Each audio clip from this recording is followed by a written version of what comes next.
saya mencari Sayyidi Jenar. Sayyidi Jenar menjawab, Sayyidi Jenar nggak ada, yang ada Allah.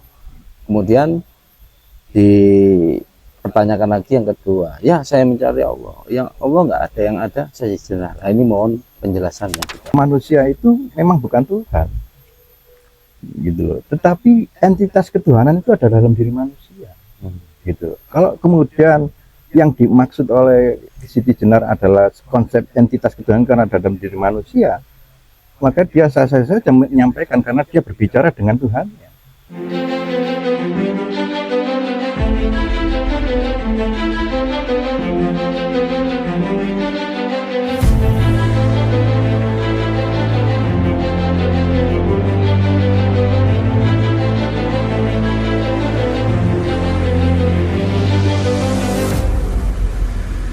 Rahayu, Pak Wisnu, Gus Pandi. Izin mungkin menyambung pertanyaan dari subscriber. Jadi ada yang bertanya, menitipkan pertanyaan lah mungkin ya. Jadi pertanyaannya itu tentang Syekh Siti Jenar. Jadi mungkin bisa dijelaskan bagaimana Syekh Siti Jenar itu ada sebelumnya beserta ajarannya. Karena subscribernya sendiri tidak menjelaskan spesifik apa pertanyaannya, mungkin bisa dijelaskan beliau itu seperti apa dan konsep ajarannya itu seperti apa. Gitu aja mungkin Pak, matur nuwun. Ya. Jadi begini, memang kisah Siti Jenar ini, saya katakan kisah ini kan karena memang sebuah cerita yang belum jelas, ini menjadi fenomena ini. Siti Jenar ini yang kita kenal melalui Babat Jawa ini kan merupakan sebuah serat Siti Jenar. Dan tentu di sebuah serat itu pasti ada penulisnya. Gitu. Nah, ini ada berbagai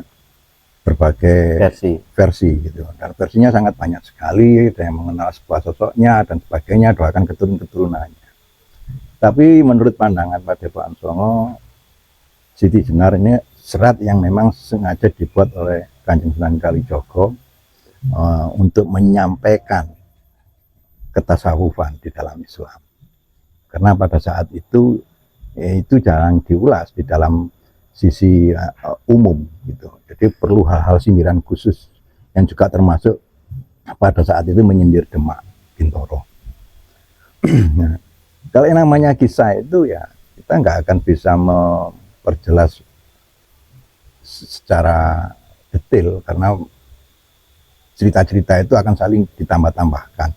Bahkan mungkin di petilasannya itu ada beberapa seperti di Cirebon sana ada.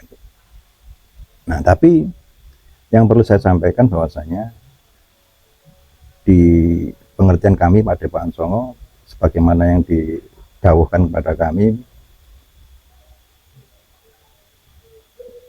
dan itu bisa kita pahami bahwasanya ketika Kanjeng Sunan Kalijogo menerjemahkan di dalam ilmu-ilmu ketuhanan ya, yang menggunakan kalau sekarang mungkin bahasanya tasawuf atau ma'rifat, dia menggunakan sindiran atau menggunakan sosok yang berbeda, yaitu Siti Jenar yang terkenal dengan Manunggali Kawula Klawan Gusti.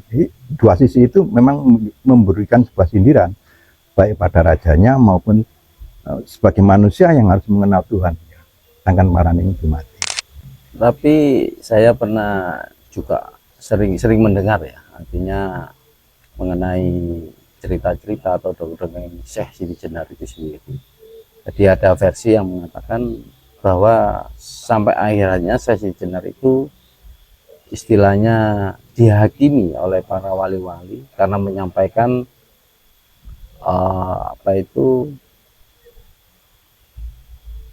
hukum-hukum Islam mengenai ketasawufan, sehingga terjadi seperti yang jenengan sampaikan tadi, Manunggaling Kawula Gusti. Artinya ini kalau disampaikan ke orang pada umumnya akan menjadi berbahaya. Ada rentetan cerita itu yang menyatakan seperti itu. Kemudian ada yang menyatakan bahwa hal yang seperti itu harusnya disampaikan supaya manusia ini lebih memahami tentang hidup dengan Tuhannya. ini mohon penjelasan supaya tidak terjadi pemikiran-pemikiran yang liar mengenai Syekh Jenar. Ada banyak hal yang dilakukan para ulama, kenapa ini menjadi pertentangan, Ya. karena menjadikan suatu pegangan yang sangat erat hingga sampai sekarang itu menjadi fenomena. Karena kalau ilmu ini disampaikan sebagaimana mestinya, maka manusia akan justru kehilangan perilaku manusianya, karena merasa dirinya akan menjadi hal yang sama, baik terhadap sang penciptanya maupun terhadap sesamanya. Iya, mohon maaf, Iya. Bang. Karena ada memang yang menyatakan dalam tulisannya itu ketika Ki Ageng Pengging atau siapa itu yang mencari. Ya, Saya mencari Syekh Jenar. Syekh Jenar menjawab, Syekh Jenar nggak ada, yang ada Allah.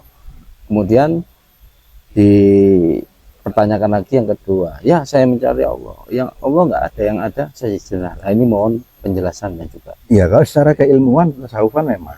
Jadi makanya pernah saya sampaikan bahwa manusia itu memang bukan Tuhan, gitu loh. Tetapi entitas ketuhanan itu ada dalam diri manusia, gitu. Kalau kemudian yang dimaksud oleh Siti Jenar adalah konsep entitas ketuhanan karena ada dalam diri manusia, maka dia sah-sah saja menyampaikan karena dia berbicara dengan Tuhannya, bukan dengan khalayak umum. Artinya yang dimaksud dengan manunggaling kaulo Gusti tadi. Ya, secara arah yang dibawa oleh ketasawufan di situ. Walaupun saya dasari kamanunggalan kaula kawan itu lebih disindirkan kepada pemerintahan pada saat itu. Karena apa? Karena sang raja itu kalau sudah manunggal dengan rakyatnya, maka kerajaan atau pemerintahan negara itu akan semakin kuat. Nah, kalau misalkan raja ini nggak mau tahu terhadap rakyatnya, bagaimana rakyat itu bisa menerimakan kemakmuran? Nah, itu pada saat itu makanya jadi sindiran. Jadi ada dua hal di situ. Beberapa hal itulah yang kemudian perbedaannya kelihatan sekali yang diajarkan di kalangan bangsawan dengan kalangan rakyat. Nah, ini kalau pada saat itu apa yang dikenal bangsawan itu harus sesama dengan rakyat, maka akan jadi carut marut yang kuat, dan itu akan menjadi pertentangan di dalam kehidupan pada saat itu. Terutama para wali-wali itu tidak setuju akan adanya menyampaikan ketasawufan secara umum, gitu. Jadi harus ada pilah-pilahnya. Saya kira seperti itu untuk pengertian Siti Jenar. Mungkin pertanyaannya lebih supaya tidak terlalu melebar. Sebenarnya menjadi pertanyaan pada umumnya itu gini, sosok Syekh Jenar sendiri itu apakah ada? Karena kalau dikatakan serat tadi sudah dijelaskan bahwa ini adalah tulisan dari Sunan Kalijaga. Kemudian ada lagi pertanyaan, Syekh Jenar itu adalah sosok, artinya ada sosok ini. Apakah memang ada keturunan dari Syekh Jenar atau memang itu hanya sekedar serat yang disampaikan oleh? Saya kira itu hanya sekedar serat. Kalau yang mengaku-ngaku ya banyak cerita, tapi kan juga nggak bisa dibuktikan secara otentik karena itu memang nggak ada. Jadi saya lebih menggarisbawahi bahwa itu sebuah kisah yang diceritakan untuk memang pertama menyindir ketasawufan maupun ke kerajaan pada saat itu.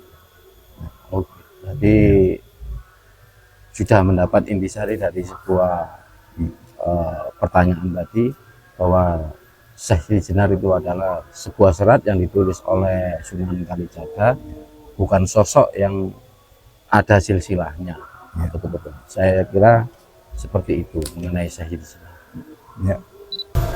Karena tadi membahas tentang manunggaling kaulo Gusti, kebetulan itu mungkin sempat juga dibahas, cuman di salah satu platform kita ya kayaknya masih kurang detail itu tentang manunggaling kaulo Gusti. Itu sebenarnya itu konsep ajaran oleh dari leluhur Jawa sendiri yang sudah ada dibawa oleh leluhur Jawa, atau sebuah wawasan yang dibawa oleh dari Siti Jenar. Jadi kan itu seolah-olah itu dibawa oleh Siti Jenar, bukan dari leluhur Jawa sendiri. Karena itu kan mengandung dua konsep tadi Pak ya, secara vertikal dan horizontal kalau yang saya tangkap itu. Makanya ada penggiringan opini pada saat itu. Kalau sebenarnya dari leluhur Jawa sudah mengenal entitas ketuhanan itu, gitu loh. Makanya orang Jawa tidak pernah menyembah pohon atau batu besar, ya menyembahnya pada Tuhan yang Maha Esa, maksudnya Tuhan satu gitu loh. Walaupun mungkin penyebutannya berbeda, tapi yang dimaksud adalah Tuhan satu gitu. Nah, Tuhan satu itu akan mengejawantakan di dalam kehidupan itu melalui manusia-manusianya sebagai bentuk pancarannya gitu. Atau entitas ketuhanan itu ada dalam diri manusia. Maka ada ketika di dalam tingkat yang tertinggi, ketika di dalam kesadaran, puncak kesadaran ya, saya kira itu nggak akan bisa dibedakan gitu. Tetapi bukan dalam kepentingan sebagai manusia, dalam berkehidupan sebagai manusia yang pada umumnya akan terjadi benturan gitu. Kenapa? Karena merasa sama-sama jadi Tuhan. Kan kalau nggak sadar akan berpikir begitu. Oh, kenapa kamu mukul orang? Saya disuruh Tuhan. Kan selesai nanti. Carut marut kehidupan itu nanti. Makanya ada tatanan itu yang dipegang oleh para wali supaya itu tidak diterjemahkan begitu saja. Bukan berarti sebenarnya itu salah. Nah, itu yang harus disampaikan. Bukan kemudian dikat itu sesat. Nah, seperti juga. Oh, artinya saya menangkap dari sebuah penjelasan Pak Wisnu tadi.